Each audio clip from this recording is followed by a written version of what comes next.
everyone. Morning. Welcome to the Peer Recovery Support Services Community of Practice, our April meeting.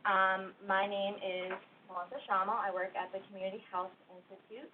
We are located in Bow, New Hampshire, and out of the Community Health Institute is the New Hampshire Center for Excellence, which you might be aware of, provides technical assistance and training to providers across the continuum across the state.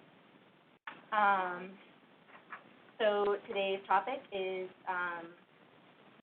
recovery housing and building this capacity in New Hampshire. And just so everyone's aware, we do have a few individuals on the phone. They'll be participating remotely today. We do like to have that as an option for people who can't come to Concord due to their schedules. Also, just to remind people who are on the phone to mute your lines if you aren't speaking so we don't get that feedback.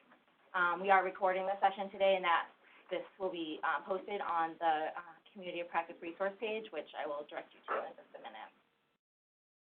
Thank you to the New Hampshire Training Institute for hosting us today. The bathrooms, if you haven't gone to them, are through that back door, out those glass doors, and then there's water and coffee and tea right outside here, so help yourself to that.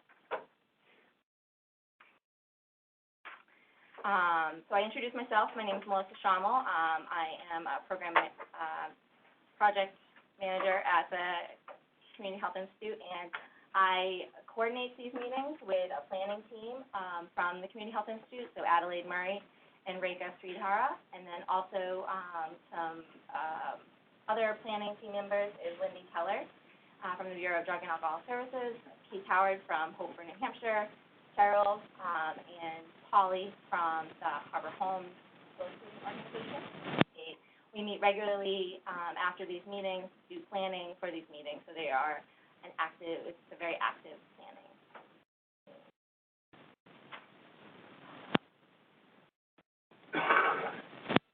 So just to go over our agenda real quick, we are going to have an update from Lindy on the status of New Hampshire's recovery housing, and then we are going to have a presentation remotely, so bear with us if there's any tech issues. We did try to alleviate some of that yesterday, but you never know.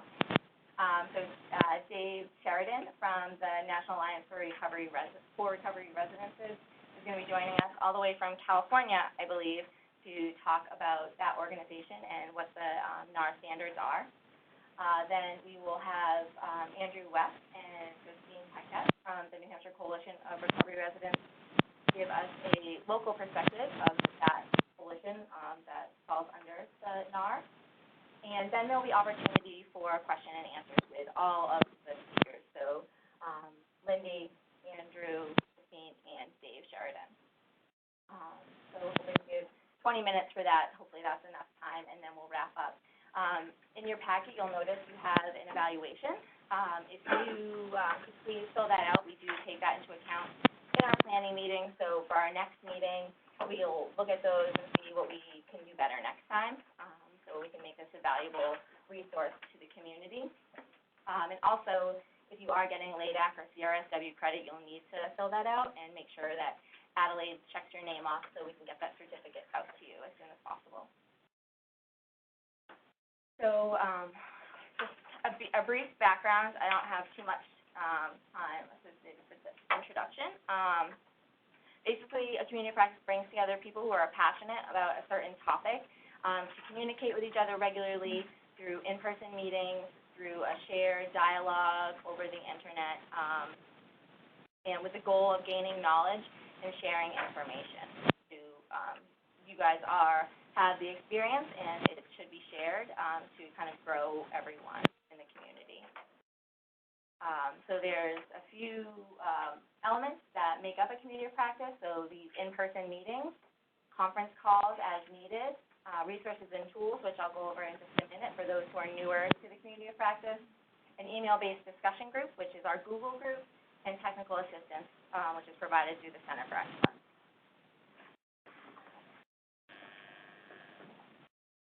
So just a quick overview of our resources. There's a Peer Recovery Support Services Community of Practice webpage on the Center for Excellence page. So this has all of the previous recorded webinars, all the previous slides, from our past meetings and any relevant resources. So if you've missed anything in the past, please check that out. It's what we've done before. We have a Google group, which is an email-based discussion group that we would like you to participate in. I will be sending out a reminder to those who are in our email distribution list to sign up for this. Basically, it is an email group that we maintain that you can post resources to, ask questions, share any thoughts that you have around peer recovery support. So in our other communities of practice, specifically MAC, this has worked really well for that group, but it helps create a dialogue among people who are working across the state but that may not be able to connect regularly. And in your packet, we have a FAQ on Google Groups, so you can have a better understanding of what that resource is. And with Addie and I's contact information, if you have any questions. And again, the Center for Excellence provides technical assistance to the field, so please, if you have any questions or you're struggling through something and you think that you might be able to have some help from the Center for Excellence, we have an easy form to fill out that will kind of start the process, and we will reach out to you if you have any questions, any clarification that we might need regarding what you're asking for. And all technical assistance requests are approved by the Bureau, so it does take about 10 business days to kind of process those, but we would love to hear from you. So please reach out. If you do have questions about what is a technical assistance request, please contact me. So today's objective for the meeting is to describe recovery housing landscape in New Hampshire, to identify national recovery housing standards, to discuss the importance of identifying and implementing standards for recovery housing, and to identify local resources available to support recovery housing standards in New Hampshire. With that, I'm going to hand it over to Lindy to give us a little background. Okay, good morning. Good morning. For those of you who don't know, my name is Lindy Teller. I work for the Bureau of Drug and Alcohol Services, and in my role there, one of the major areas that I help oversee is the peer recovery support services and all the other things that go along with that. So hence why I'm up speaking to you today. I'm just going to take a few minutes to kind of tell you where things are, because it's been very confusing for quite some time. First thing I'm going to say is it's still confusing, but we're getting closer. But I want to find out from you, how many of you are either owners or managers of a recovery house or are recovery house owner wannabes? Okay, that's good to know. And how many of you here are people who either work or volunteer in places where you think that you will have a role in referring people to recovery housing? Okay, good, because then we have the right audience. So what I want to say is that I think everybody knows that there is a huge need for good quality recovery housing in New Hampshire, and I think everybody also knows that we are slow in getting to that point. And so efforts are ongoing. Anytime this kind of work happens, there's a lot of steps that have to go, and a lot of them are bureaucratic, and that needs to be followed. So first thing that happened was in the last legislative session, there was legislation passed that required the state agency, that would be us, to establish a list of recovery houses in New Hampshire and publicize them, and also to develop a process for complaints. That legislation passed, but the way it was written, that it said that we needed to do that no sooner than, we thought it was no later than, but it's no sooner than June 30th of 2019. So that's why you've not seen anything about it, because it's not going to go into effect until then. I will say that we will have the regulations, the rules that have to be written, done by that time, and we will have a list. But that legislation, the way it was written, does not allow us to put any requirements on the houses on the list, nor to investigate any complaints. So, the whole idea was to have a list of safe, sober housing. And the reality is, the way the legislation was written, we can't put anything in place to make sure it's safe. We can only put together a list of houses that apply to us. So what I want to say about that is that we will have the list, it won't regulate it. So here's the first two messages. Number one is, please watch for information about that list, the rules, and the applications for getting on the list. Because if you do own housing, you want to be on it. The reason for that is that the legislation also states that no entity receiving any federal or state funding can refer people to any house that is not on the list.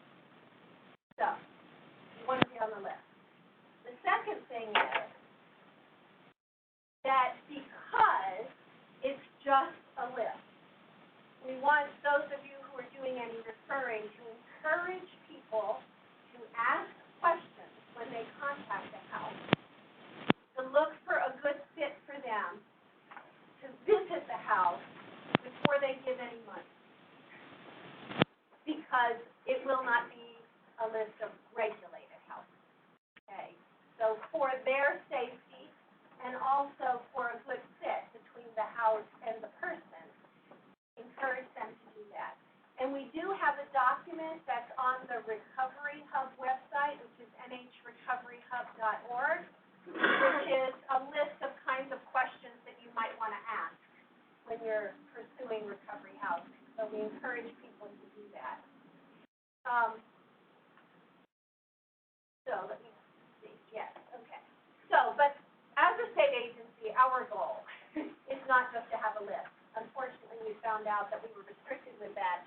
What we really want is we want to promote houses that meet acceptable standards so that we know that they are safe for people who are looking for that kind of housing.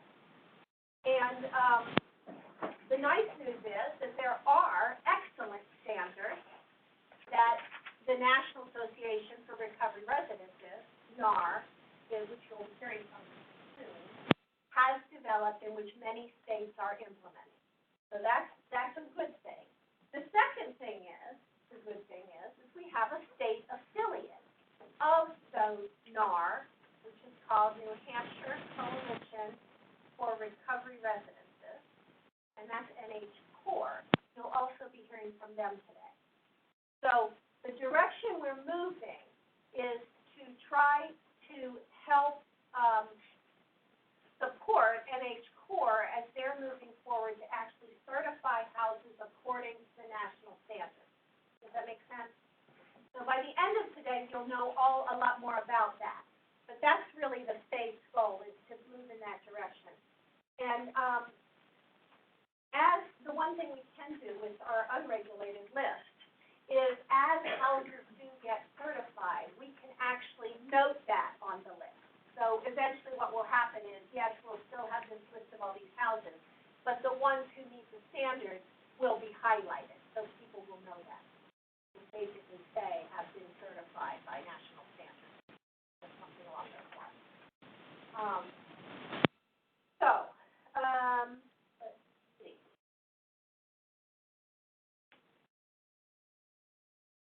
The last thing I want to say is that there have also been a number of efforts to provide funding around this.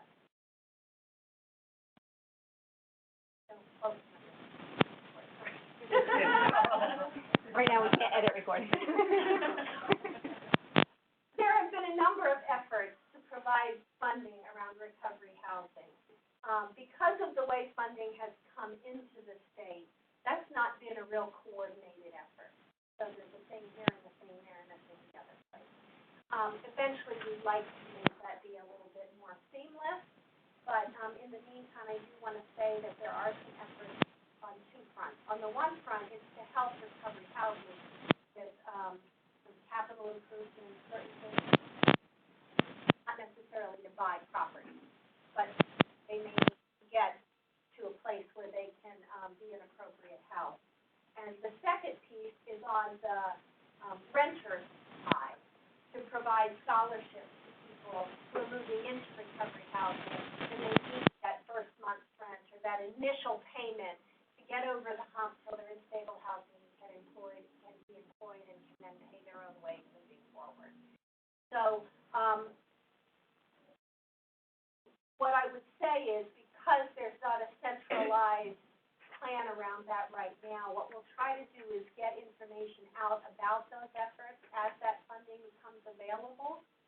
And the three places to look for it would be on that recovery hub I mentioned, the nhrecoveryhub.org, on New Hampshire Corps' website, which they'll tell you about later.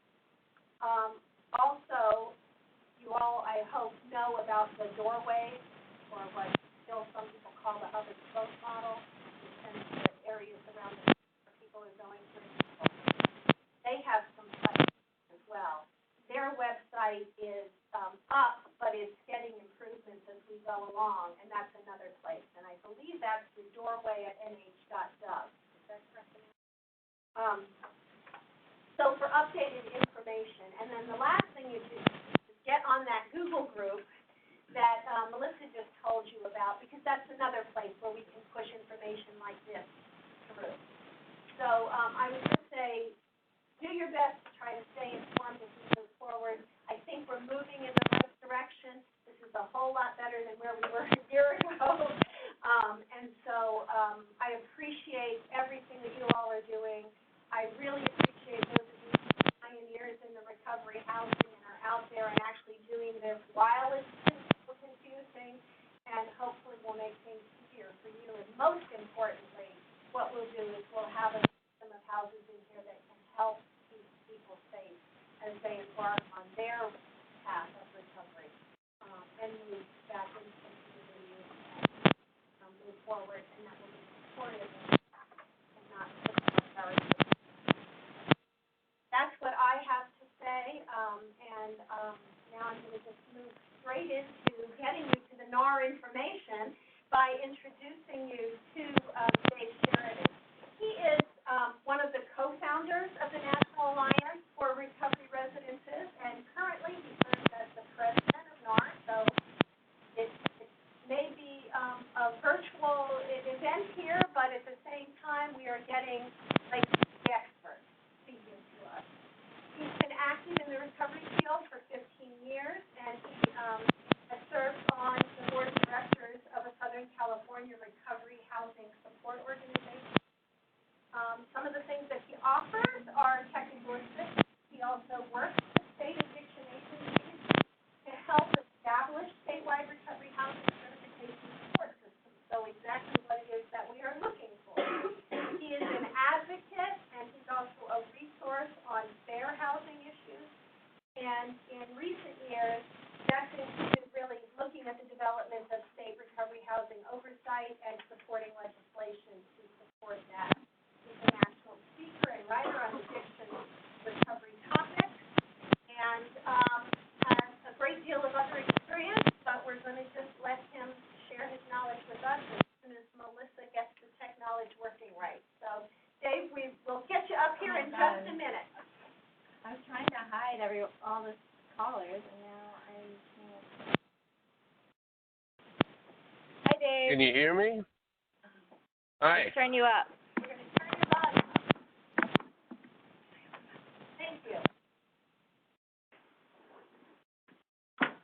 Can everybody see my slide? I can't see what you're seeing.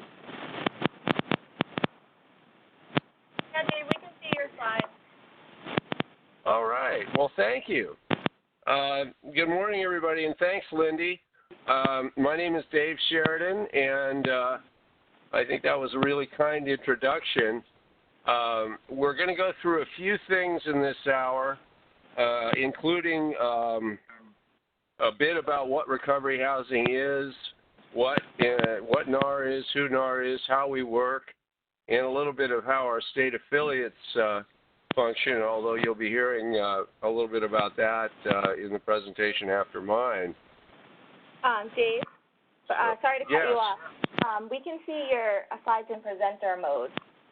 So if you want to have it. Well, that's not right. Hold on. That's not what we want to do.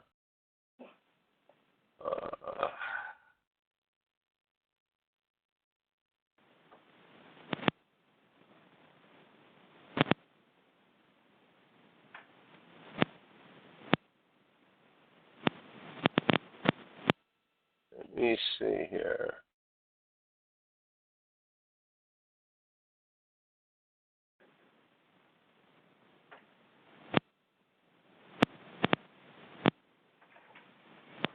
I've got two screens going. And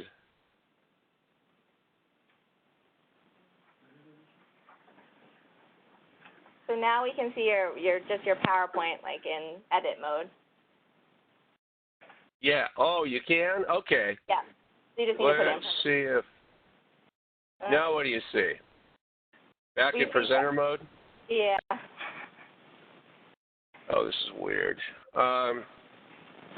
Let's see what I can do here. I can make it a little bigger this way. That works if you don't need your notes. I don't. Does that work? And everyone also has the slides in their in their handout. All right. Yeah, I don't need my notes. So I thought we'd start off with, cutting through a lot of the clutter about what the resource is. And across all of the different modalities, service delivery models, types of services, recovery housing boils down to a few basics. It's shared housing for individuals with substance use disorders. It's abstinence-based.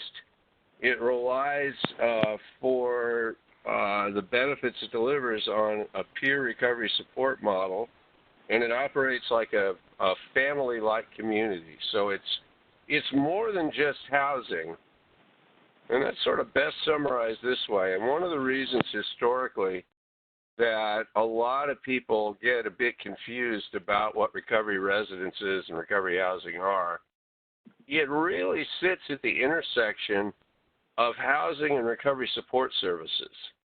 Both are essential.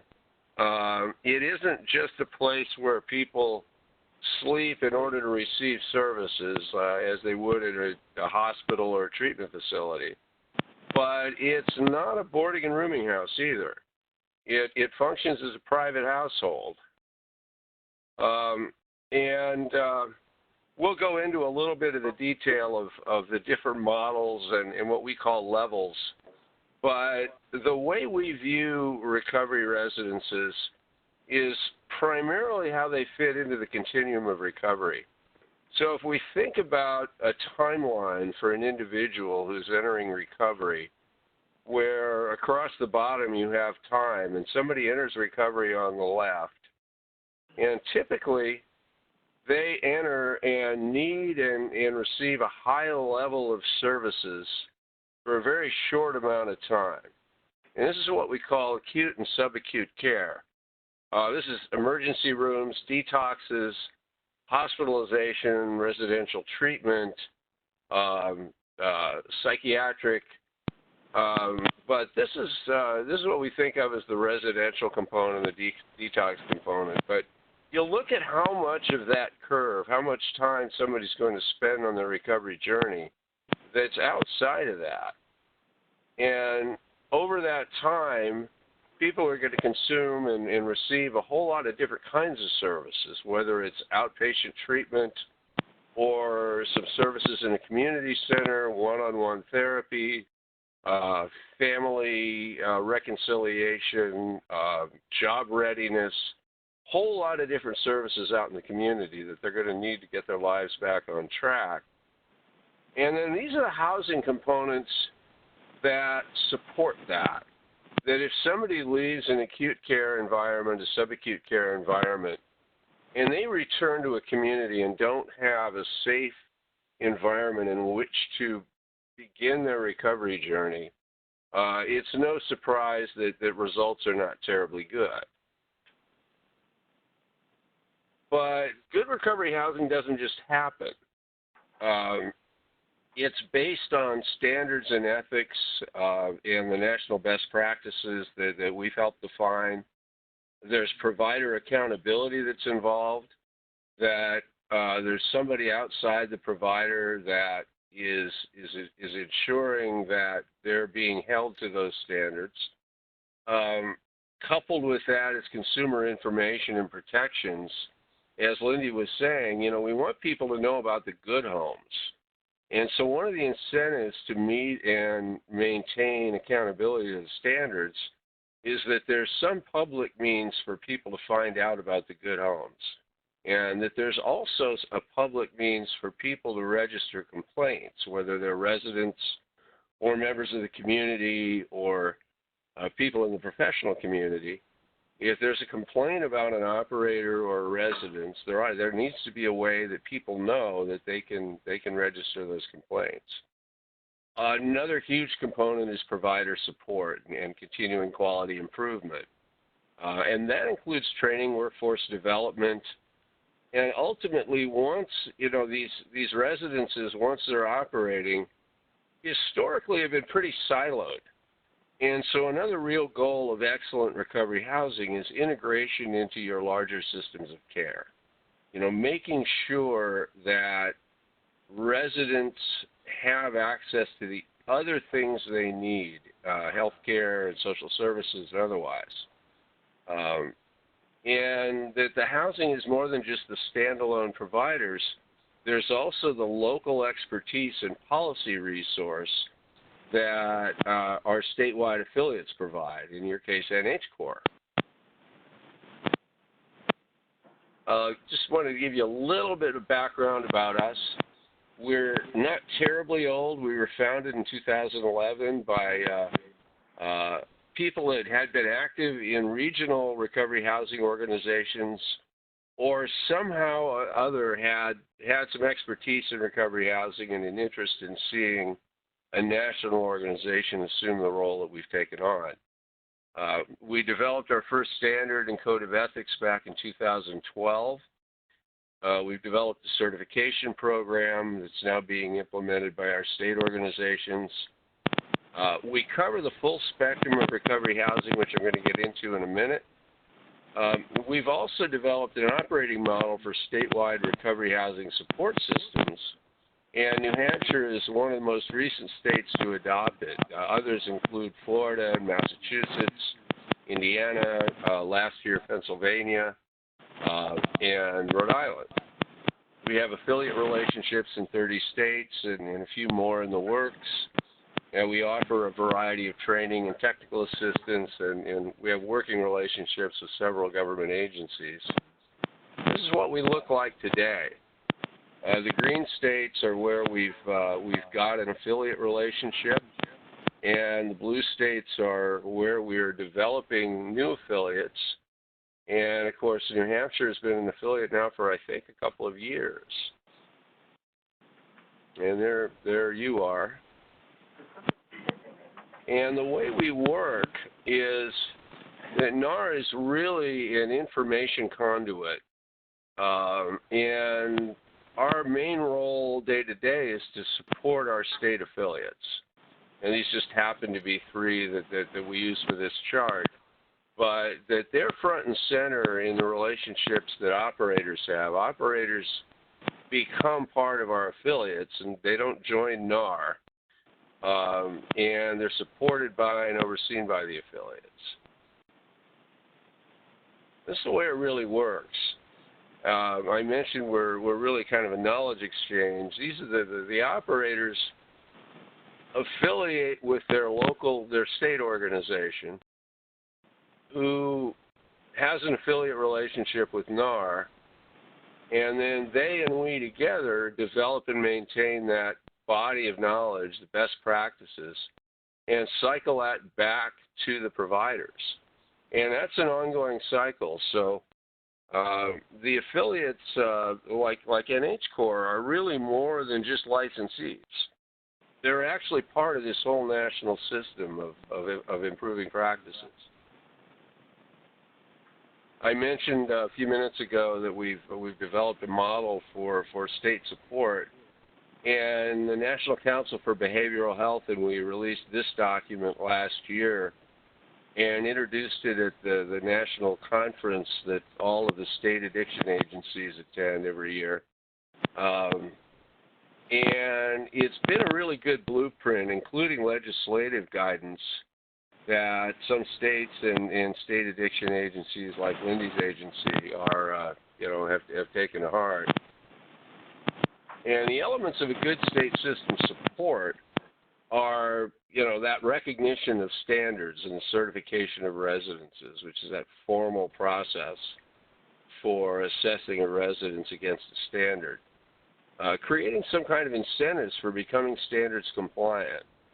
And the other thing that is recently become an issue in states including Florida and here in California are incidents of patient brokering, insurance fraud, misleading advertising. One of the nice things about having a certification program is it gives operators a stake in staying away from those practices, because now they have something to lose. That if they run afoul of either existing state or federal law or the NAR ethics code, then they lose their certification and whatever privileges that conveys in a particular state. The other good, and Lindy mentioned this a bit, essential to a really vibrant system of recovery housing are funding and there's different kinds of funding that are important. One is resident access and services. How do you fund that first month, that first couple of months of resident fees to give people access, to get them back on their feet, to maybe where they can be working and self-sufficient, and stay on in the residence by paying their own fees. And then there's the cost for system expansion and system support, which are those certification functions, training, and all of the things that go to supporting that community of providers. Now, moving on to standards, we're on our third version of standards. Our first one we introduced in 2012, and the most current one just came out in November. It's not much changed from the one we had 2 years ago, but it's changed a little bit in emphasis, and we're going to talk about that. But before we get into what's in the standard, what is it that a national standard offers? Well, first, it's a basis for building trust and community acceptance. Right now in most states, consumers, local government officials, families don't have any way to assess independently whether or not a provider or a residence is really offering a good service. The other thing it offers is a standard nomenclature, and that's important in a lot of different contexts, including trying to help people determine what type of recovery residence they need to be in. There's a lot of different branding and descriptive information about residences, and it varies from place to place. So it provides some standardization. And as that circle graph showed you, it also unites the fragmented knowledge base. We got together and found out that there's a lot of wisdom in all different parts of the country, but we needed a way to bring it together, and the discussion of a national standard was the way we started doing that. And through that, we've got the means now that we can collect and promote best practices through a network of state organizations with a knowledge exchange at the center. The other thing about a standard is it's a blueprint to new and better capacity. When states are looking to expand or enhance their services, once you've got a standard in place, you've got a handle on the kinds of services that could be offered. And that helps when either they're private sector providers or nonprofits or through other efforts, you're trying to actually bring capacity to places that doesn't exist. It also equips researchers with comparable subjects. A lot of the early work in recovery housing in terms of research on outcomes and population served was done on Oxford houses. And one of the main reasons is because it was a well-defined resource through the standards of operation that they had developed, that researchers knew what they were looking at when they looked at an Oxford house. And finally, a standard's a basis for a certification program. A good standard will define essential requirements and might reference nice to do or nice to have requirements, but the main focus is on what is essential to operate a recovery residence. Good standards are evidence-based. In our case, they're based on operator experience dating back decades. You know, they're objective and measurable, meaning one of the elements of our standard, there's an objective way to assess a residence to determine whether it does or doesn't meet the rule. The other thing that's really important, especially when you're thinking about states' capacity, is that a standard needs to be value-free. A lot of the early recovery housing is based on 12-step models or faith-based models. We're seeing a little hybridization now. But the idea of a standard is it doesn't prescribe a recovery philosophy or a recovery pathway. That a standard ought to be supportive of a wide variety of pathways to recovery and not really just a single pathway. The other thing, and this gets to, it's a little bit like the first point, it's achievable by conscientious providers, meaning that it doesn't impose undue cost barriers so that a low-cost operator, no matter how hard they're willing to work to meet standards, they're just too costly. The record keeping or the physical plant requirements are such that you just can't meet them and still offer a bed that's accessible to somebody on a minimum wage job. And finally, it has to be one that's accepted by health professionals. It's great to have a standard, but unless people accept that this is a valid standard, it doesn't really help anybody. So having developed the principles of what we wanted to do, we had to come up with a common terminology. And what we really knew was the case because of our state organizations that we've been working in, is there's a huge variety of the kinds of services that people offer and combinations of services, and a lot of different recovery pathways and recovery philosophies. So a common terminology was something we needed to wrestle with in order to share information among ourselves first about what was out there, what is it that we were seeing. And this is really the first set of discussions that led us to understand that we had to wrestle with terminology. We knew there was such a thing as a recovery house, and what we began seeing was this.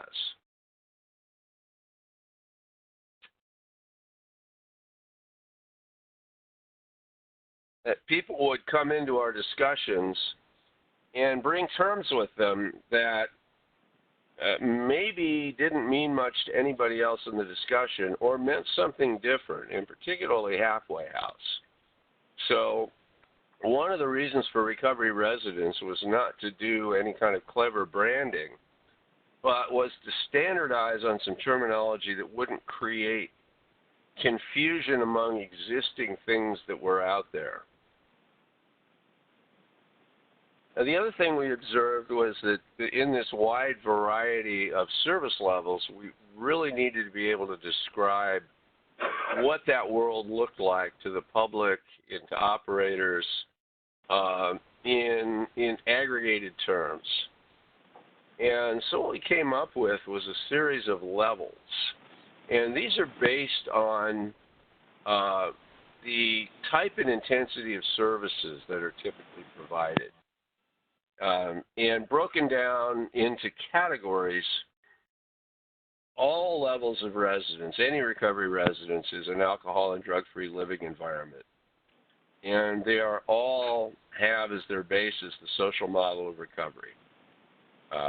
Regardless of level, even in environments that might offer some clinical services, the underlying definition almost of a recovery residence is that social model ethos. Then recovery support services in a formal sense begin to be added in our level 2s, which might be assisting residents with personal recovery plans. And level 3 adds more formal programming where you might have scheduled groups and one-on-one activities with some credentialed staff. And then level 4 adds clinical services, and in most states this enters into the realm of licensed residential treatment. Level 1 is a pure peer model, and most common exemplar of level 1 is Oxford House. Level 2, in a lot of places, is called a sober home or a sober living home. Level 3, there's really no single term that states use or people use. And level 4, just described as treatment. In level 1, this is where leadership is elected by the residents. The residents themselves set and enforce rules. The residents interview applicants and make acceptance decisions. And they're usually responsible for all the expense and upkeep of the residents, just like a family that was leasing a home from a landlord would be responsible for. In Oxford House's case, there's some external oversight in their outreach workers, but the focus is really on the individual residents and their ability to set and maintain their own rules. Level 2 adds a notion of a house manager and an operator. In a level 2 residence, you typically have rules that are set by an entity that's other than the residents, but certainly it needs to include the residents in terms of input and consent. The provider selects and supervises the management and leadership, but the leadership is generally peer leadership. Almost always it's somebody who had part of the recovery journey in that residence, and maybe just in the immediate past. They may get promoted to house manager when a current house manager moves on with their life. And as in level 1, the residents pitch in and take care of normal upkeep, keeping the place clean, the lawn mowed. The property owner or the operator is responsible for major repairs. Level 3 takes that level 2 model where you still have the idea that there's an operator, a provider, and adds some programmatic services including life skills, possibly some one-on-one resident services. And in this case, the staffing might include addiction counselors, might include some other, exercise people. Yoga classes are pretty common, but it stops short of presenting itself as offering clinical services. And level 4 can include all of the life skills sorts of things that level 3s do. They typically offer more in terms of hours per week of programming. They now have possibly licensed staff in addition to merely credentialed, and in most states, it's licensed as residential treatment. I should note here that not all residential treatment programs think of themselves as recovery residences or even want NAR certification.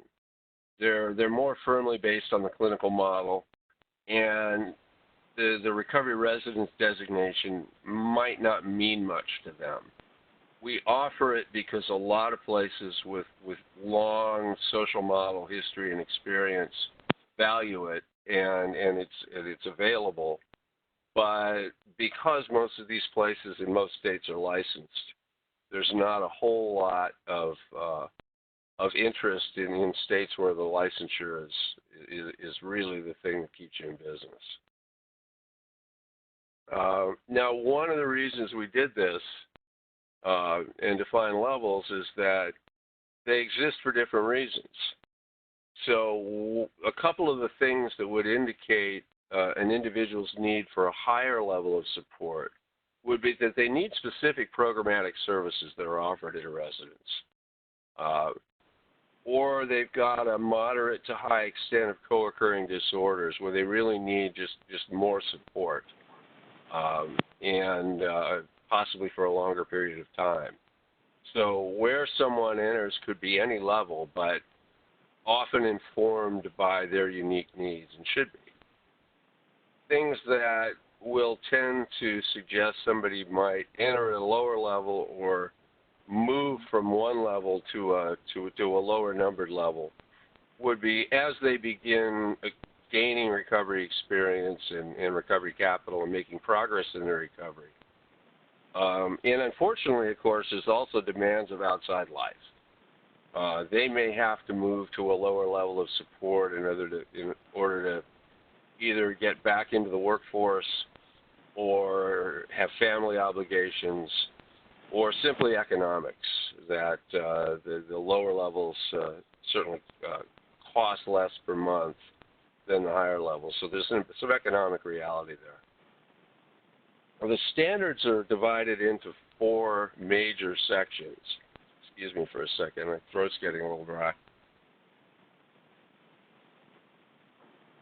The first is administrative, and we'll go through what's in these.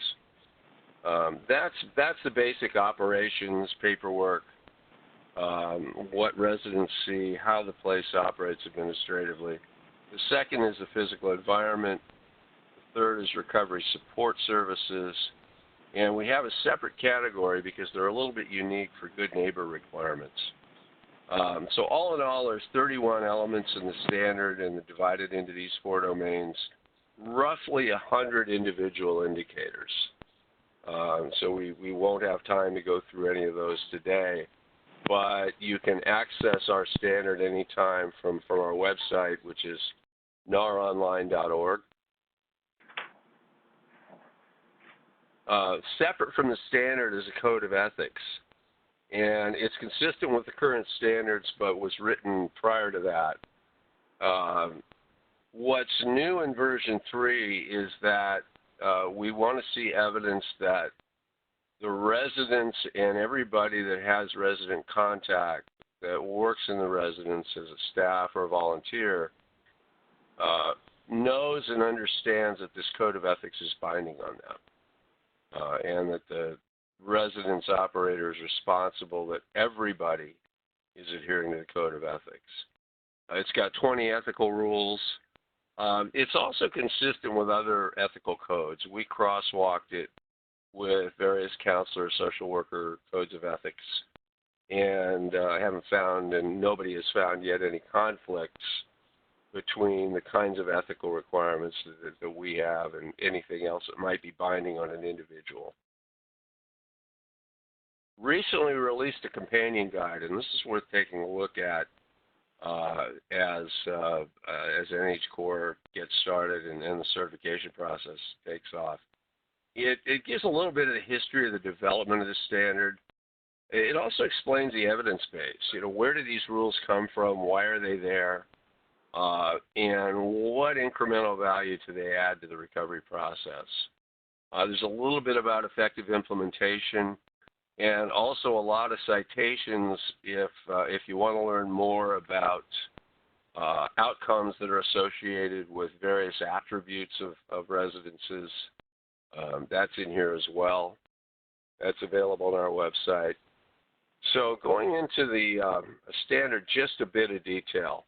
In our administrative level, the real guiding principles are that the residents operate with integrity, uphold residents' rights, create a culture of empowerment, and develop staff skills.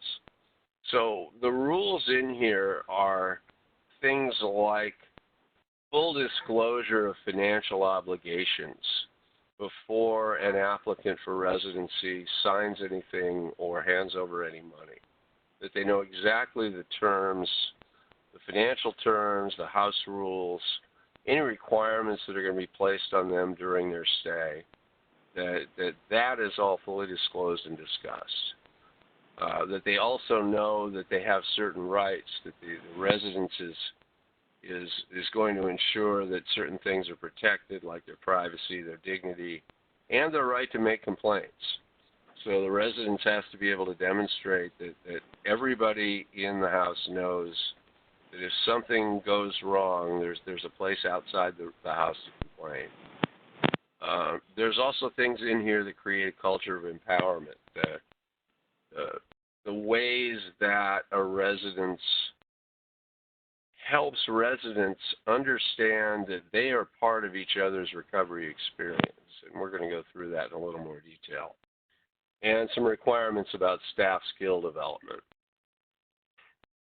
The physical environment, the key principles are that it be home-like and that it be safe and healthy. So this is where the rules about capacity and overcrowding, how many people can share a refrigerator or a bedroom, and basic health and safety things. Also things that make the place home-like in the sense that the furnishings can't be institutional. If someone walks in the door, they want to be able to feel that they're home and they're not at the rehab. A lot of little things go into that, and that's part of the training. The other things that go into physical environment are, does the residence provide enough common area for people to mingle and interact with each other informally? Is there a room big enough that the whole household can get together for example, the weekly house meeting? A lot of requirements like that. Recovery support is a huge part of the standard, and this is where that social model comes in, and we're going to talk a little bit about that specifically. But a lot of conscious activity has to go into the planning and maintenance of that recovery environment. It's a bit like a Broadway theater, that maintaining the stage and the lighting and the ticket takers and the box office, and making sure that the stage is set for the residents to be able to interact with each other and be part of each other's recovery. Good neighbor policies include going above and beyond what's really legally required.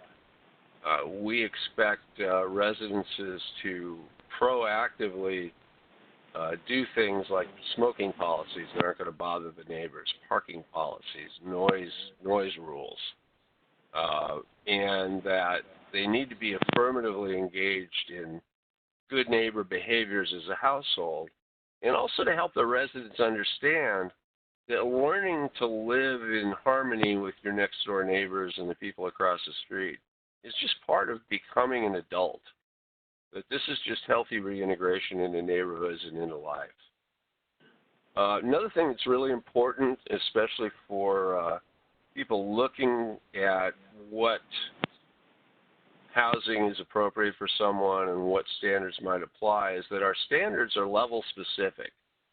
So in the documentation, there's 4 columns over to the right of the description of the rules that indicate which level of residence that particular rule applies to. And this is important because the levels are enough different that we wanted to make sure that rules that made sense in a clinical environment or something where you've got staffing don't become overly burdensome in an environment like a level 1 or a level 2 where you don't. This has come up recently just about everywhere. There's a lot of concern and contention around medication-assisted treatment, medication-assisted recovery. We just developed this with the National Council for Behavioral Health and the Center for Social Innovation. And it's really a best practices guide for residence operators about how to best integrate individuals who are receiving one of the medications for opioid use disorder into the recovery residence environment. And the goal isn't just to be accepting of medications, but to actually become what we call MAT capable. And what that means is helping an individual with unique challenges that they're going to face taking medications. For example, finding local meetings and recovery activities that aren't stigmatizing, and making sure that the diversion risks are addressed, and that stigmatizing within the house is addressed, and that residents who aren't on medications can grow to accept the differences in paths that we all choose and the things that different people need on their recovery journeys. And we like the term medication-assisted recovery because our belief is that medications are one of several things that are needed. If we think about the three-legged stool, if you need medications, you need therapy, and you need recovery, that medication plus recovery is what people will be getting in a recovery residence if they're coming in with medication.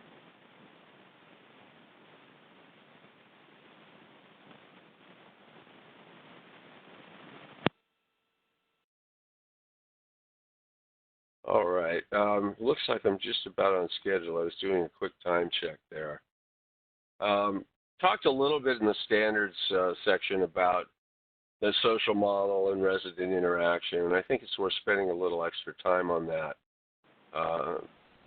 This group sounds, since you're the learning collective for peer recovery services, this is old news to most of you.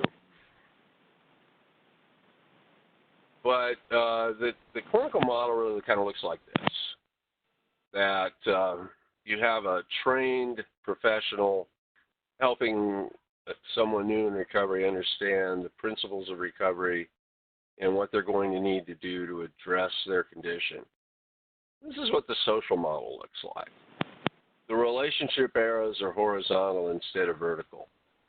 And the emphasis is on shared recovery experience, individual experienced recovery as the basis for authority, emphasis on experiential knowledge, and that the recovery really operates as via connections between residents.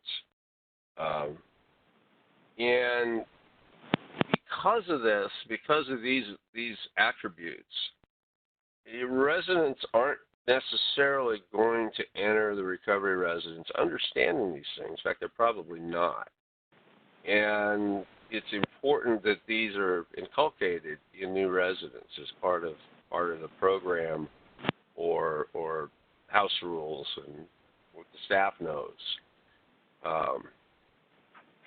So involvement in shared recovery activities are another important thing. So several of the rules reference opportunities for residents to engage in activities both inside and outside the home, opportunities to help plan activities, and then, of course, abstinence enforcement is crucial to this, and also that substance use disorder is centered in the reciprocal relationship between the individual and his or her surrounding social unit. And that's one of the reasons for things like drug testing, that the maintenance of that solidarity and that reciprocal relationship requires that everybody have that shared purpose, that we're all in this lifeboat together, and we've got to do some things to protect the integrity of our lifeboat. And our social unit are the people we're here in recovery with, and soon people in the local recovery community. Another thing we look at as a set of goals for both operators and, of course, residents is the accumulation of social capital. And this is based partly on the idea that recovery is more than just abstinence. This is SAMHSA's working definition of recovery. It summarizes health, home, purpose, and community. That people are acquiring things in their lives that address these aspects of the things humans need.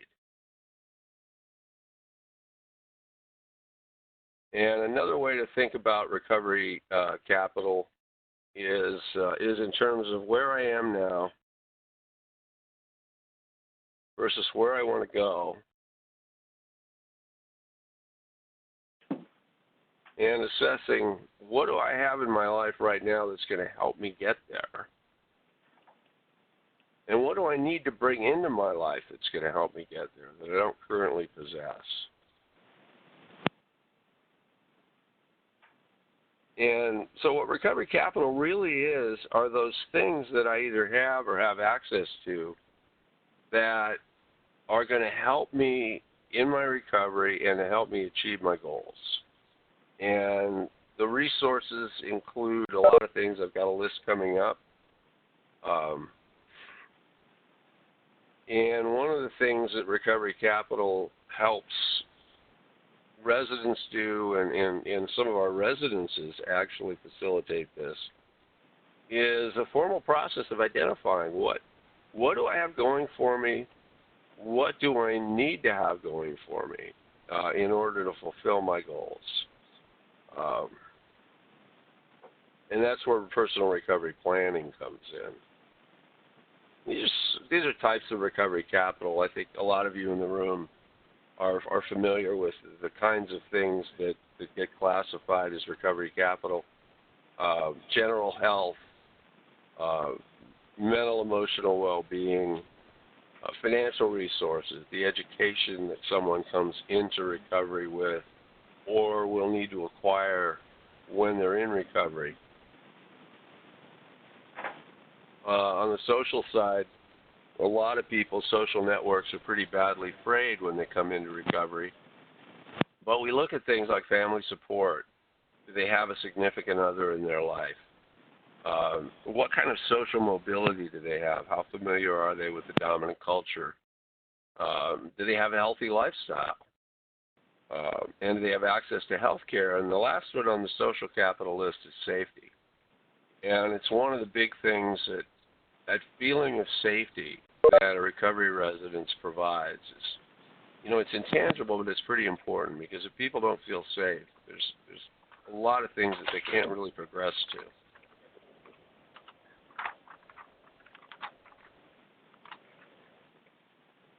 to. And don't have time to spend on this very much, but the other dimension that recovery residents exist in is sort of the same kind of world that peer recovery support services fit in.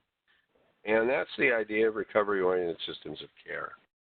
That for a long, long time, we've focused on recovery as being something that's more or less linear and focused on programs and buildings where what we really want to do is focus on the individual and not the program or the bricks and mortar. So all of these things in the circle feed to an individual's improving their condition. Obviously treatment and rehab, but then peer support and housing are sort of the treatment recovery pieces. But they're just part of a whole bunch of things that people need to access in order to really be whole. Well, that's a little bit about the rules. I've got a few minutes. I want to go over the certification process just at a high level. It's a third-party evaluation of a residence relative to NAR standards. It's an annual process which can be attenuated for residences that are renewing that haven't had a history of complaints. There are some things that don't have to be redone every year. There's public recognition of the certified status of a residence, and that residences that have achieved certification can advertise that. They can use NH cores or NAR logos. They can appear on websites and directories as being certified. And the process sort of has four pieces. There's a formal application process, which is really background information about the provider, about the residents, contact information, and that sort of thing.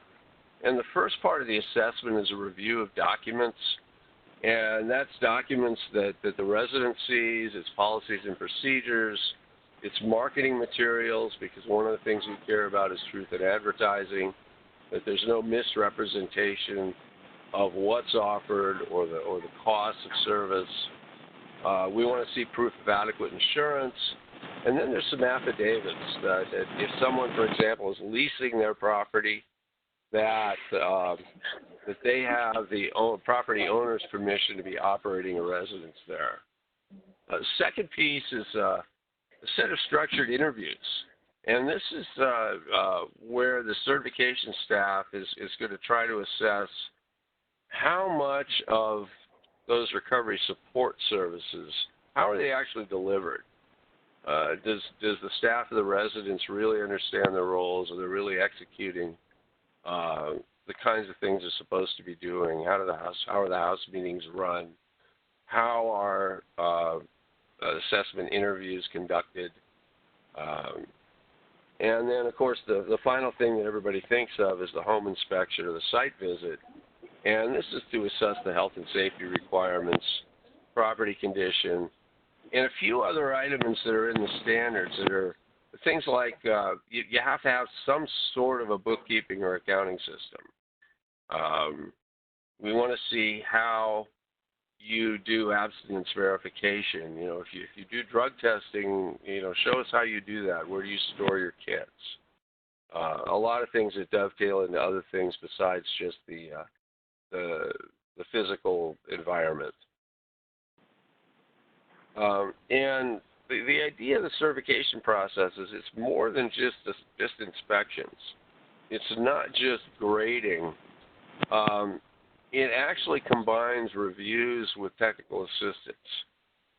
In almost all cases, for a new operator or somebody that hasn't been through the certification process, it's going to turn up some deficiencies. And so the idea is, how do you turn those deficiencies around and help a willing operator improve by addressing those?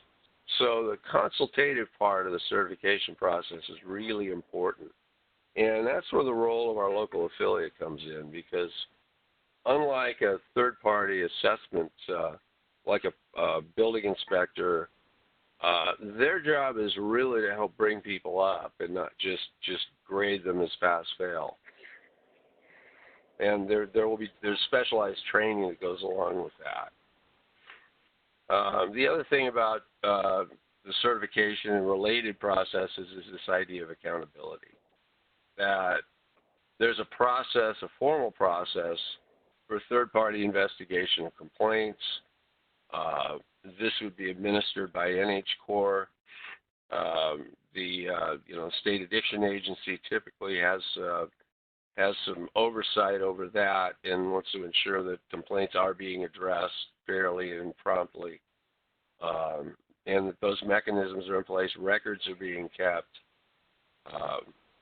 and that the focuses are really on solutions and remediation, just like the certification process.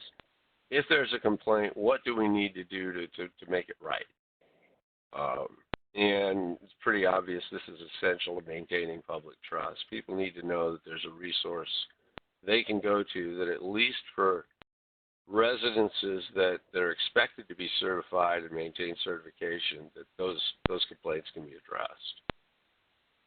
And one of the things we like to point out to providers is that even though this sounds kind of onerous and time-consuming, there's a lot in it for them. Because building trust is something that most operators can't do on their own. It's really hard to manufacture your own credibility. Very few providers can really do that on the basis of their years of service or the volume of glowing reviews they have, because It's just not how this marketplace works. It provides recognition for that superior operation. You're going to go through a lot of time and effort to maintain certification, but you're going to get recognized for it. And in some places, depending on state laws and administrative regs, it will provide eligibility for referrals and funding. It also gives you the basis for quality improvement. Unless you have some kind of a yardstick, it's just hard to know where you're meeting the marketplace's needs and also where the field is.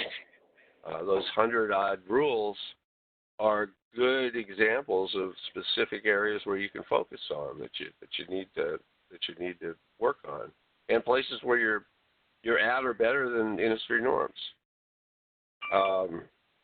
It also, we know from experience in states that have been around for a few decades, like Georgia and California, that places that operate according to standards make for happier residents.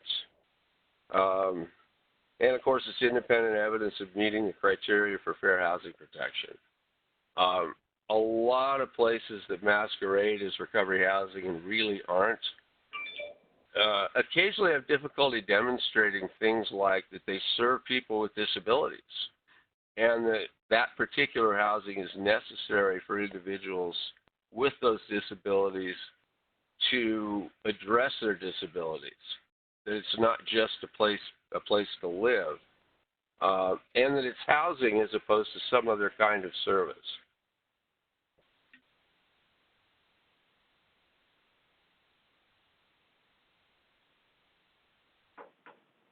I'm going to leave you with one example of another thing that when we think about what recovery housing does and really what peer recovery services in general do and the recovery community does.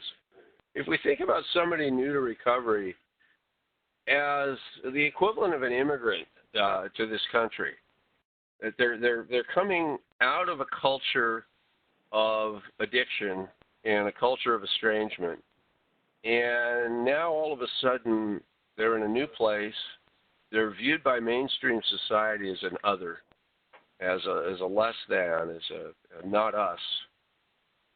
They've certainly come into recovery and into the recovery community and into recovery residence with some unique needs that our next door neighbors don't have. And that a lot of the goals that they're going to be able to achieve are going to be best achieved through mutual assistance. Just like a lot of successful immigrant communities to America, that's typically been the model, is that a new immigrant is best helped by somebody who's been through that new immigrant experience and share some bonds with that new person. And that specific services are best provided, like peer support services, from people who identify as being part of that community. The individuals need to transition from that old culture to the new culture, that culture of addiction to the culture of recovery. Sort of like the transitioning from the culture of County Cork to the culture of Vail, Iowa, which is the case of my maternal grandfather. And really, along the way, the need to feel welcome, accepted, and encouraged. And what better place to do that than in a home, surrounded by people that are there for the same reasons and have been through what the new individual is going to go through. If you want more information about NAR or recovery housing or anything we talked about today, you can meet us in St. Louis this year. We're going to be at downtown next to the ballpark, October 14th through 16th, at our 6th annual Best Practices Summit.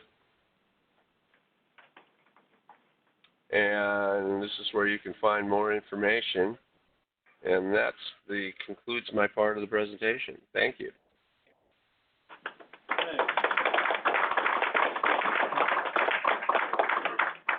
Thank you so much, Dave. We really appreciate you presenting kind of a different format, not being able to see the room. So we really appreciate everyone. And Dave, thank you so much for all the information. I'm going to invite Christine and Andrew from NH Core up to talk about the local affiliate, and then we'll have questions, plenty of questions. I just have a question. How much is the certification process? How much does it cost? Yes.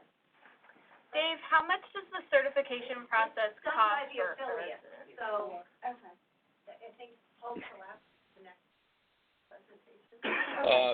You mean how much will it actually cost to conduct it, including the record keeping and everything else?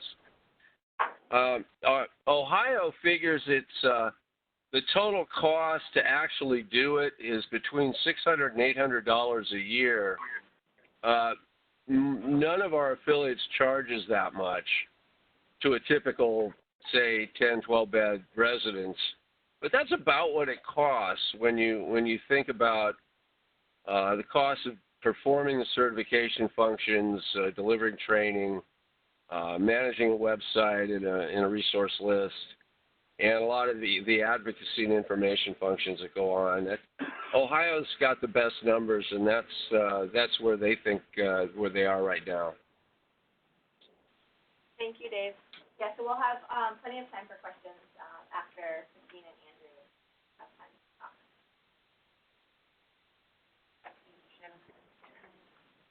I'm actually going to stand here, if you guys don't mind, because I have crutches and I don't want to crutch up there. I'm so happy to see everybody here today. This is super exciting for us. So I'm going to just tell you real quick, Dave, thank you so much for making my job easier, because going through all those slides is a lot of talking. But a little bit about me. I'm Christine Paquette. I own the Homestead in Recovery Hospital in New Hampshire. I've been around for 6.5, 7 years now. And when I first started, I was a nurse. I worked in acute care. So when I first started at sober house, I couldn't figure out. There's no policy, there's no laws, there's no rules, which was great and not at the same time, because it also created a lot of mistakes. So you have to kind of learn as you go. And I actually got in touch with NAR way back then. At the time, had just started, and we were very small. I think there was 2 of us, myself and Andrew, and Eric Spofford, that were around at that time. So it was very small. There was really not housing. So they didn't feel that there was, enough investment or to have a whole affiliate up here. So I've been working on this for many years. About 2 years ago, we actually applied, got the affiliate, got their attention, finally got them up here because we were having such a need for so, the biggest thing is you have a whole group of people throughout the process. So if you decide you want to open good quality recovery housing, or you want to be a recovery advocate, you become a member of NCORE. Membership is attached to each individual person. So anybody can be a member of it. But the houses, once they're certified, they will be a certified membership. And we did that so that we could maintain much of the recovery team, getting as much input from everybody in the recovery community is usually the easiest way to kind of make things work and go as smoothly as possible. So that's how it all got started. And now, we've just continued our certification process. We've got math up off the ground. Kathleen has been working diligently. And we're at right now. I think I'm going to let Andrew and Kathleen finish up on the rest of that. And of course, when we're done, certainly. Finished. Thank you. Thanks, Christine. Hey, everybody. My name's Andrew West. I'm with NH Core. I'm just going to stand over here at the podium. I have some notes here. Dave, thank you very much. That was fantastic. So, just to reiterate, I wanted to read, Kathleen was very generous in printing out what we are actually certifying is that homes are adopting and running with that social model that was so well presented this morning. And if you'll bear with me, I'm going to read it. So the New Hampshire Coalition of Recovery Residences, NHCORE, as the state affiliate of the National Alliance for Recovery Residences, NAR, as Dave Sheridan just spoke, certifies recovery homes that meet national quality standards for safety, recovery support, and ethical operation focused on resident well-being, which is most important, people that we serve. NHCORE certification signifies that a home practices the social model philosophy, and again, can't drive this point home enough today with everyone. Social model homes reinforce the explicit understanding that together, residents learn to live productive lives while building the interdependent peer relationships so vital to sustaining recovery from active addiction and alcoholism. So folks who are living with a substance use disorder, as we've seen, many of us in here are in recovery. I would argue that everyone in here is an advocate for those who are in recovery. You know, the traditional sort of acute care level detox, transitioning to a 30-day inpatient, and then people sort of supposing to go back and into the real world, it's not realistic. And one of the things that I've argued for years is that good quality recovery housing is the best bang for the buck. So people get out, and all these other, we have some fantastic recovery community organizations throughout the state of New Hampshire now, which are delivering peer-based services to folks, helping folks get back to work, find job training. The economic component of this entire epidemic, where people need to really feel a sense of hope, is something delivered through good quality recovery housing in that social model. So social model recovery homes promote connection and fellowship. We all know that loneliness and isolation contribute to relapse or reoccurrence, right? The opposite of addiction, the opposite of substance use disorder is really connection, people feeling a part of. We know how easy it is nowadays to isolate, whether it's a device or a cell phone, or so really re-engaging folks and getting them back into the community is the most important part of this. Housemates hold each other accountable for the actions, choices, and participations that demonstrate a commitment to recovery. This bonded connection between residents and the shared responsibility for the home's health and harmony. This is important. Distinguish social model homes from alcohol and drug-free rooming, lodging, or boarding houses, institutions, or facilities. So again, effectively you have a group of folks in recovery living and functioning together as a family unit. Very, very important. Social model recovery residences encourage the recovery to be a part of rather than apart from the community. Social model recovery homes operate as the functional equivalent of a family. Residents live together for mutual support as a family unit under a common housekeeping management plan that promotes fellowship, stability, and sustained recovery from substance use disorder. That concept of mutual assistance, that's very important. Now, there are different levels in New Hampshire. We're currently working in terms of certification on having 4 levels in the state of New Hampshire. And level 1 and 2 are fairly black and white, I would argue. 3 and 4 are a little, they're a little more granular, and we'll be able to speak to that more in the coming weeks. And again, the definition is dense because we want operators, residents, families of residents, and professionals to have a clear understanding of what it means to be a recovery home rather than an institution. And this is important as well. Residents of recovery homes do not represent a transient population. Many residents put down community roots in a recovery home, and their residency is of unlimited duration. And this is important because there can be a spiritual component to recovery homes. So when a home's approach is based on the 12 steps, it does not have to be, but it can. Residents live together for mutual spiritual support. And at the end of the day, we know life is hard. We know that people in recovery should be able to come home and know that they're not going to find a bong on the coffee table or alcohol in the refrigerator. and Recovery Homes provides a safe haven for that. So, and as Christine just mentioned, membership is attached to the person. This is actually very unique to NH Core versus many of the other NAR affiliates. Membership in NH Core is attached to the person. Certification is attached to the house. Did I get that right? All right, that's very important, and it's actually a fantastic opportunity for a number of folks who are not operators or necessarily associated with a particular program or recovery residence to have a say and become a member of NH Core, which is really really cool. That will start June 1st, and I'm going to be quiet in just a second here, and we're going to open it up for questions. But we have a program that has agreed to be, or a house, I should say, that has agreed to be our first, our guinea pigs, basically, our guinea pig for certification, and that has, that will be starting in the coming weeks. June 1, we will be officially rolling out certification. We're on track in terms of deliverables.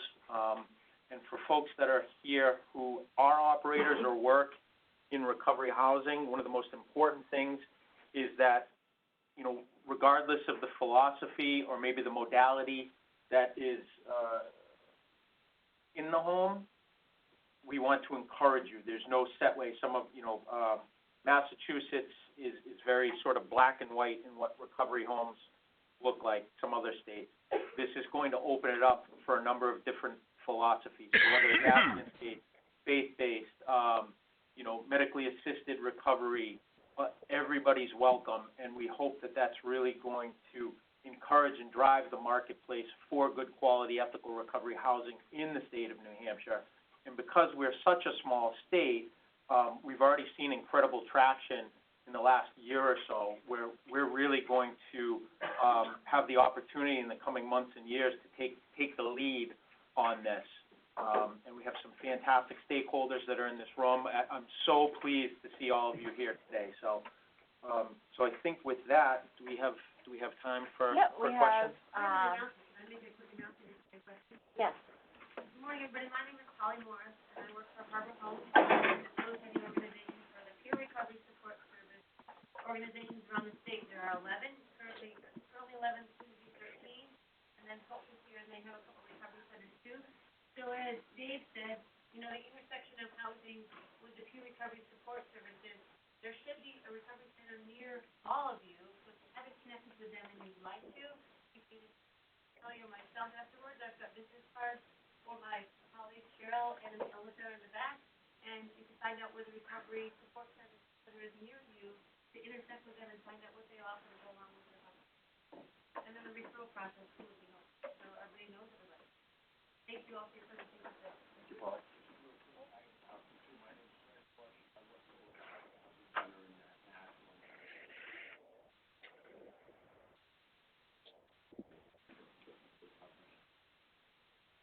you. Before any more questions or announcements, I'm going to try to get a microphone going so that Dave can respond to questions and hear them. So I'm fingers crossed that everyone doesn't get their ears blown out right now.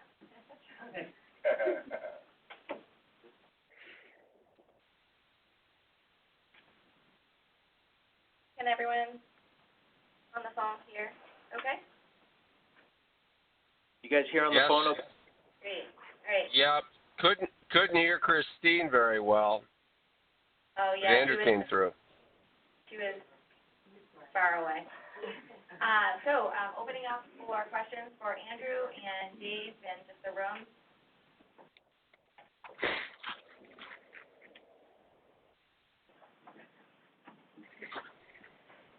Thank you.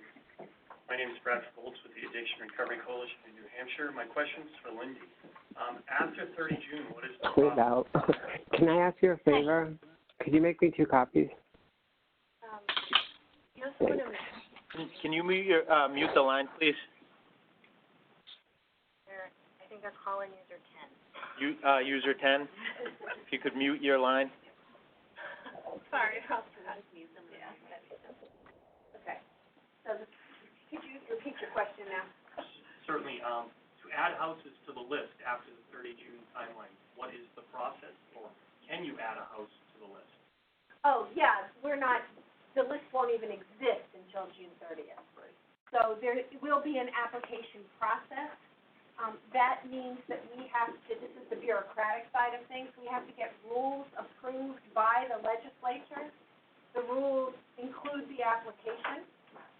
So that's why I gave you those various resources, including this Google group, that as soon as we have the approval, we'll get it out there so people can do the application. It's a very simple application. It's like a one-page thing. You send that back into the state, and we'll put you on the list. So that's a forever updating Oh, it's a list. forever updating thing, absolutely. Thank you.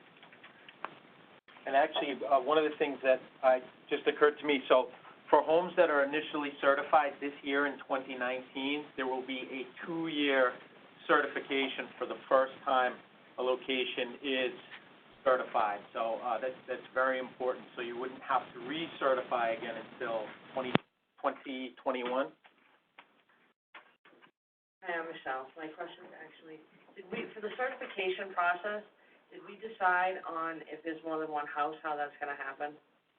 So I'm from Rise Above, and I know I'm on a subcommittee, and we were discussing how we're gonna do that for certification. That's the certification. Kathleen, can you speak to that? I can. Yes, we have a policy. Just hang on a second. Let's get the mic to you so the people online can hear the other possible. We do have a policy for organizations that own more than one home.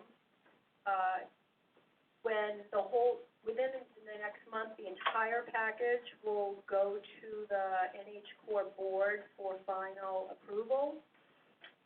And you should have that via email. You should have the policy. I just wanna know if we made a final decision on it. We're still gathering input from people, but what we're trying to do is eliminate as many barriers as possible. So we're trying to make it as easy as possible for people who own more than one home. And why it's necessary to have sort of so there'll be certification and then like sub-certification for the additional homes. And why it's important to have certification for the main home and then sub-certifications is because there's no way of telling how many homes we certify, and then they acquire a second property. So we have to have a policy in place that somehow accommodates growing organizations. But you should have the draft. No, I didn't do that. I just wanted to make sure we were still going that way, and if we had to apply for each house, or how we were gonna do that.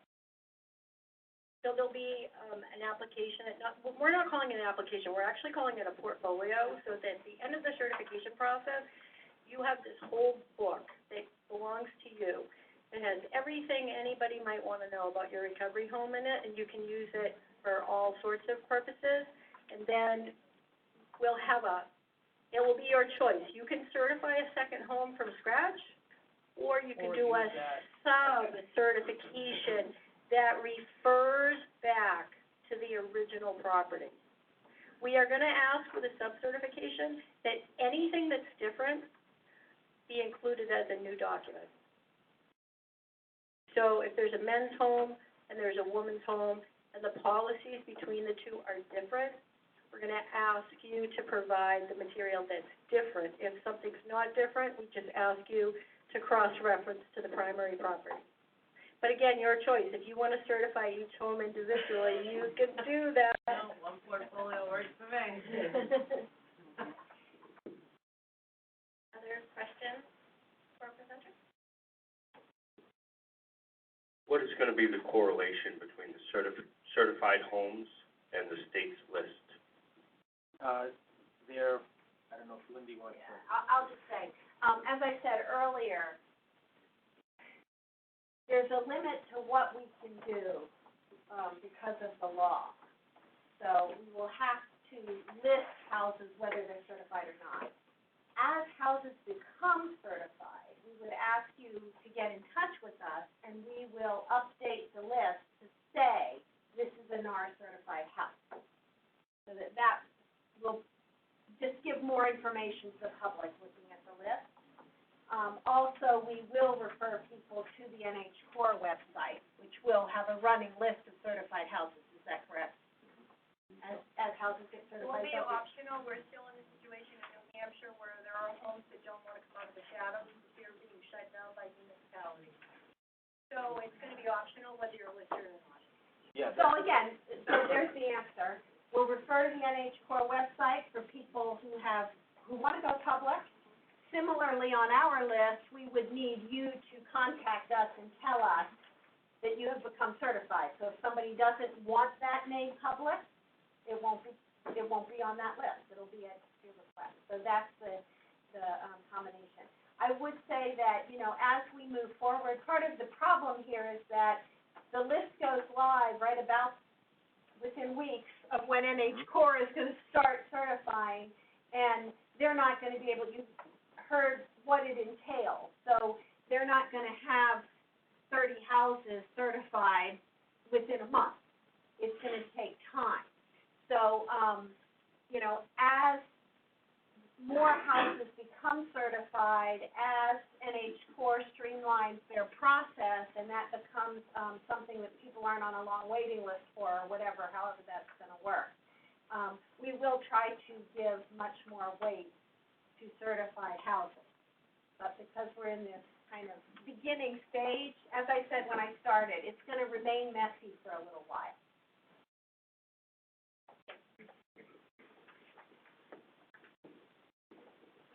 Is there any chance that once the state is acknowledging the certified houses, that Medicaid may become able to pay the first month move-in fee kind of thing? I think that's unlikely. I'm not a Medicaid expert, but in order for Medicaid to pay something, it has to be in their rules. As far as I know, I'm looking at other people who might know. As far as I know, it's not in the Medicaid rules, and getting a new Medicaid benefit is a multi-year process. So I would say it's highly unlikely, which is why we're looking to some other resources for that very, to get people paid for initial move-in. Can we ask Dave if any other states are doing anything, Medicaid-wise? not Medicaid-wise, but just to alleviate that? California. Sure. First of all, to Medicaid, here in California, and it was a multi-year process. California asked for and received an 1115 waiver, which permitted them to add certain things to their Medicaid program that isn't in the standard menu of services, and one of them was recovery housing. So LA County is the one I know the best. It's county by county here. They're actually using it, but you can't use Medicaid money to pay for the housing, so you're right back to the same problem. You've got to find another source of funding for that. Indiana is aggressively expanding a program that was originally designed for reentry populations to address some of the needs of a larger population of substance use disorders, for a voucher system, which is what LA County is using for Medicaid clients who are assessed as needing recovery housing. So it's the individual receives a voucher. They can use it with a certified home under certain terms and conditions. Typically, it's very time limited. And Rhode Island is paying for a lot of capacity right now for general populations on a voucher basis. And Dave, those are the three. How many beds in LA County? Yeah. 800? Yeah, it's about 800 beds. Now, remember, we're a population of 10 million people, but yeah, it's about 800 beds, and they're using, I'm guessing they're using a large block grant that's braided into Medicaid funding, and then there was some funding they used to fund their Medicaid program that could pay for the housing, but it was limited. There's only so much of it they could divert for this benefit. But 800 beds is pretty significant, and they're having really good results with it. 10 million people and we're 1.3. Yeah, so. that would cover most of the state of New Hampshire. Are there any other questions in the room? Or announcements, or? I just didn't want to have my back to anybody. Good morning. My name is Paul Parisi, and I'm the New Hampshire State Fire Marshal. And I've only been there for about 8 months, but it seems as if the entire 8 months we've been working very hard on the recovery housing issue. As Christine and Kathleen and Andrew can attest, we've been working very closely with them to try to resolve what appears to be a problem between what the New Hampshire State Fire Code lists as a rooming and lodging house and what a recovery house is. I've read enough case studies now and court cases to realize that if a court case in New Hampshire goes to court, it would likely fall on the side of a recovery house, which is good, but we'd prefer it not go that way. We'd like to have legislation that actually cleans it up so that we don't have to worry about recovery residences hiding in the shadows. Our office fully supports this effort of recovery housing. When you have over 450 people of a state of 1.3 million dying every year because of opioid addictions and other addictions, clearly we have a statewide problem, and so therefore I think we need a statewide solution. So we did have some legislation this year, House Bill 311, that unfortunately got tied up in the legislature and didn't get out. So I think that we need to look forward to this new legislative season and collectively work towards making sure that we have state law that supports recovery housing, and so that it's not in conflict with the state fire code. I also know that one of the probably the most important things, and David mentioned it in his presentation, is about making sure it's affordable for not only the residents but also for you as operators. And I've met enough of you now to know that you guys aren't driving Lexuses and living and having beach houses in Myrtle Beach and that kind of thing. You're doing it because it's in your heart and your soul, and you're trying to give back to people. So, and maybe there's a stray out there that is making a lot of money. I don't know, but clearly, I know that you all aren't. So we do need to make it affordable, but as I'm sure you can tell, my job is to make sure that it's safe for everyone and that we don't end up with a multi-fatal fire in a recovery residence, because that's going to be a tragedy for everybody. So the struggle that we have, or I guess the challenge that we have, is finding that balance between what is affordable but what also makes sense from a life safety perspective. Right now, if you were classified as a rooming and lodging house, so in other words, if you had what the life safety code currently says is a family plus 3 outsiders, so typically if you had more than 4 people in a house and you're renting rooms to them, it would be considered a rooming and lodging house, and it would require a fire sprinkler system. And again, we know that to some extent that is a barrier, because it could make it unaffordable, or it could be the thing that pushes someone over the edge to the point where they can't make that work. So again, we recognize that, and we also recognize that the reason the Life Safety Code talks about that is because if I'm living in room A and you're living in room B and we don't know each other and we have locks on our doors and we don't see each other other than in passing, when there's a fire, it's likely I'm not going to know who's in room B or if anybody's in room B, nor am I really going to have that much of an attachment to that person in room B, and therefore I'm not necessarily going to be all that worried about getting that person out in the case of a fire. When you live as a family, or the social model that, as Dave and Andrew and everybody has been talking about, it makes it much more likely that people are going to know each other, the whereabouts of each other, and care about them enough to get them out under fire conditions. So, again, we're using that as part of our justification and to balance that against the sprinkler system.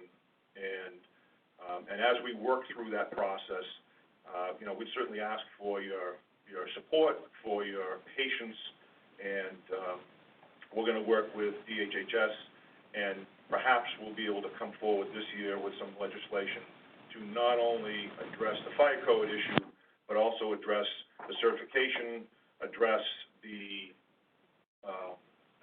complaint issue, give DHHS either authority to follow up on complaints or give NH Core authority to follow up on complaints or somebody, so that there's teeth in the complaint process, so that the certification means something. And obviously we certainly think that if we can find funding, that's the great incentive and the carrot for you all to get certified and registered. So anyway, I just figured I'd introduce myself, let you know that we're working on it. It's been a long 8 months trying to work on it. We've had a bunch of speed bumps, but we've also, I think, crashed through some barriers pretty well, and when working together, and we're going to continue to work together to get this solved. And I'm committed to making sure we get a statewide solution to it. So thank you very much. Thank you. Now, I want to applaud that.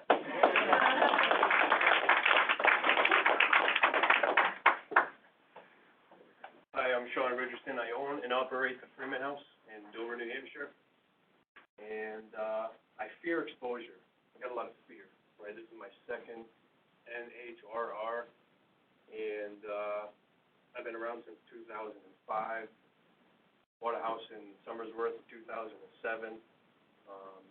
Not only did the neighbors come against us, the town did. And then, anyway, so I feel like a whack-a-mole every time I come. So I just rather just continue to do what I do.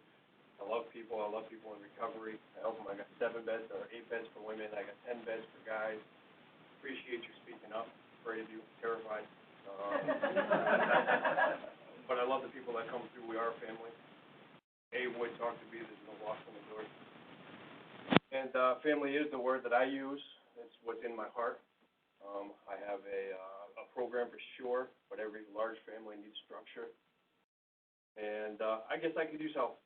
I feel like I'm in an AA meeting in a lot of ways, where it's like I've been through a lot when it comes to running a sober home. I'm going to continue to do it because I love the people. I'm passionate about it. Been sober for 16 years. Grateful from the bottom of my heart. And I just can't, I'm not going to leave. So if I got to rent a 1-bedroom to house 4 people, I will do that. And yeah, I'm looking at properties for that. I don't know what to do. So when it comes to the NARR or NHRR, exposure, I guess, is it going to hurt? I'm listening to everything you do. I got all that. I run an amazing program. There's structure in the house. I can't go, well, I need to do that. I'm not doing that. You know what I mean? So, but I'm afraid.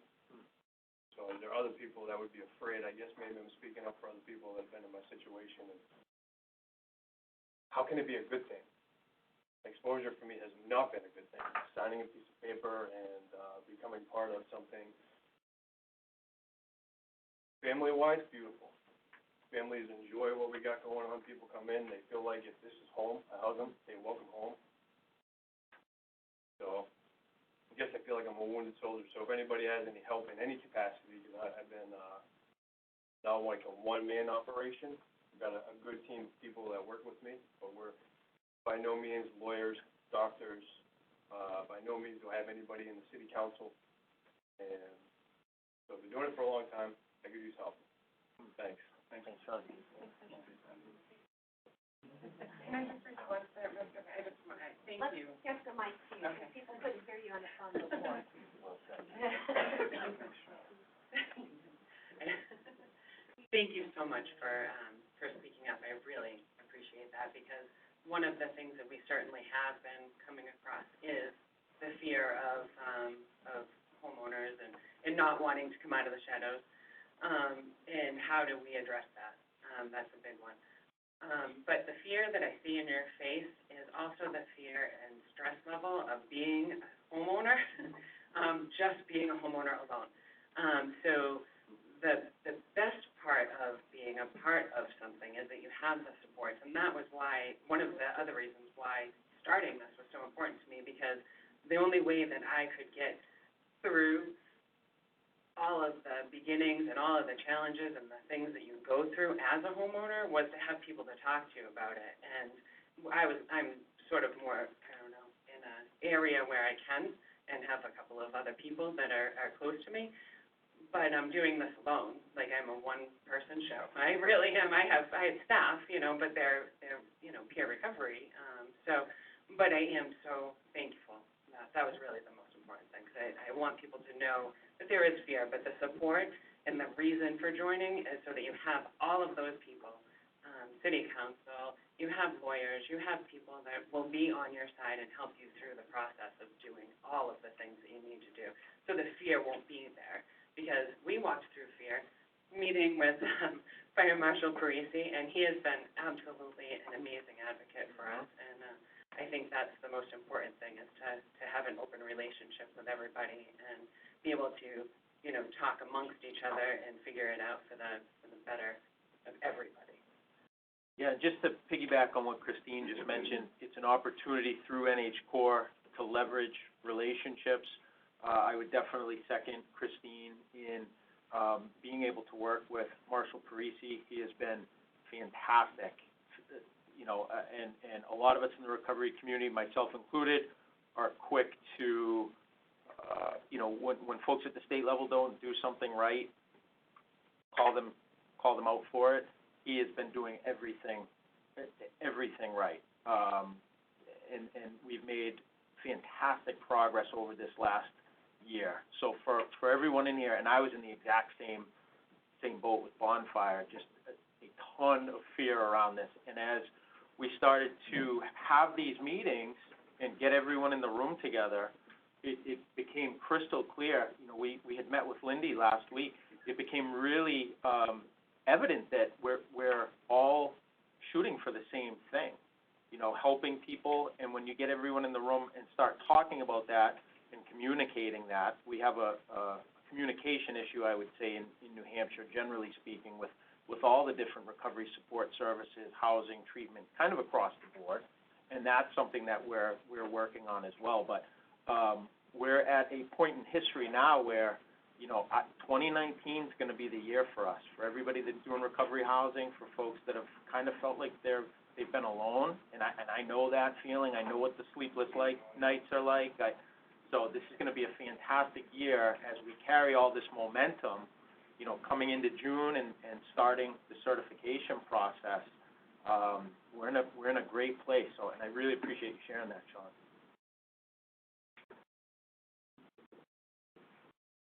Kelly Riley. I do have a recovery home named after my son, Richie, who did overdose and passed from addiction. I think all of us coming out and speaking, the good part about connectivity is that, like, I talk a lot with Eric, who has a couple of homes. Part of the recovery process that people are going to relapse. That is going to happen. In a perfect world, that would never happen. So if he has somebody that's had a little, just a little problem, or maybe they've, used once or twice, he'll call me and ask me if I can take him and keep him safe for the night so this kid can get back. And what we do is use the doorway. We do send them back over to Granite Pathways. And then they've got the assessment that they need. A lot of times they don't need to go back to a 28-day treatment program. So we're taking people and just keeping them safe, and they get right back into their recovery rather than a long process of waiting to get into somewhere. So by being out and talking about what we do, it's had a good connect. We're all getting connected as to where everyone else is and how we can help each other. So a lot of times I'll refer, say, somebody's calling me, why don't you try Christine? So I just think that, the more open we are about what it is we actually do, the better results that we're going to have. Thank you, Kelly. We have about 5 minutes left. Bradford again. Is there any one location in the state or within your organization where someone can go and find information or database on the legality within the towns of getting a recovery home. Part of the fear is of being known. Now the town knows, they're gonna come after you. You have that joint DOG and HUD. Yep. You know, but is that your get out of free slam down No. with the town on your zoning laws, this, that, and the other? No, it's not. Where do we go to get that? So that's a great question, Brad. Actually, the NH Core webpage, nhcore.com, has a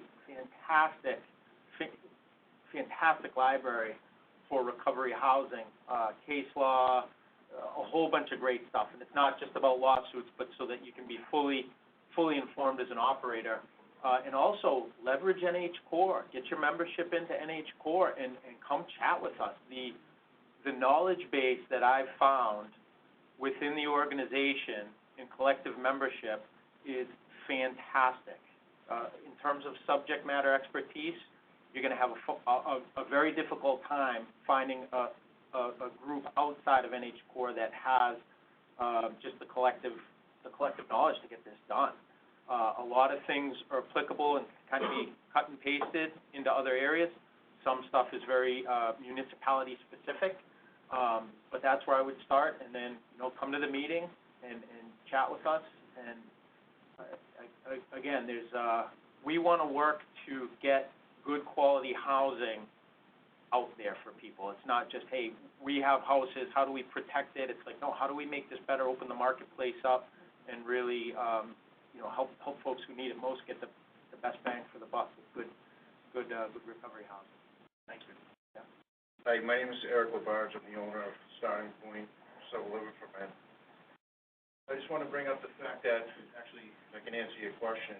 I can also let you know that I do sit on the NH4 subcommittee, and recently I did have an issue. I have three homes. One of them is a smaller home that I first started off with, that I first lived in myself with my guys, like you were saying. And I did have an issue with the local fire department. There was an issue that I corrected before the incident happened. I went down and spoke with the lieutenant who had the complaint, who was saying basically he's going to slap, stick on the door saying we have to shut down. Because of my interactions with Mr. Parisi on the board, I did call his office. Somebody from his office came out that day, did a walkthrough of my house, realized that it was safe, that we did correct the issue. But what had happened was I was already in the process of transferring my house to another house. What had happened is the property wasn't ready yet, so it kind of stuck us in a limbo. We were given 30 days. Recently, more complications happen, as we all know. Closing on the house isn't always quick and easy. And Mr. Parisi has helped me along that way. We've sent him the emails along, and he's followed our situation and been very helpful. So I feel like that's important to state that, we are working on things are getting better, and the support is there. I'm not gonna lie, I was afraid too. I was like, what am I gonna do with 6 guys? Am I gonna tell them next week y'all have to find some place to go? Chances are they'd be dead. Let's be honest, right? So I just want to say thank you. You've been very helpful, and I want to let you guys know that this is working. We've come a long way. Thanks. Thanks, Eric. Thank you, everyone, for signing in for the conversation. I think it's really helpful to have that community just be able to share their experiences and learn from that. So we are at the end of this session. I hope that you will fill out your evaluation and let us know how we did today and how we can improve for next time. And then I hope that you'll join us next time. We're meeting again July 31st and October 23rd. We'll be right here at the same location. So I'll be sending out reminders for that a couple weeks before.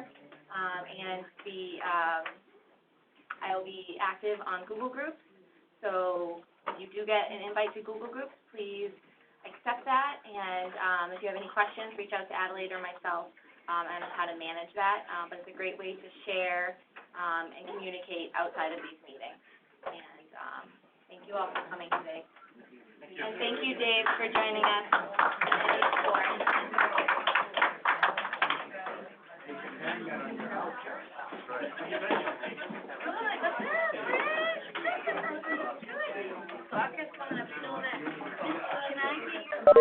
If I could just make one last announcement as everybody's heading out, for any of you that are interested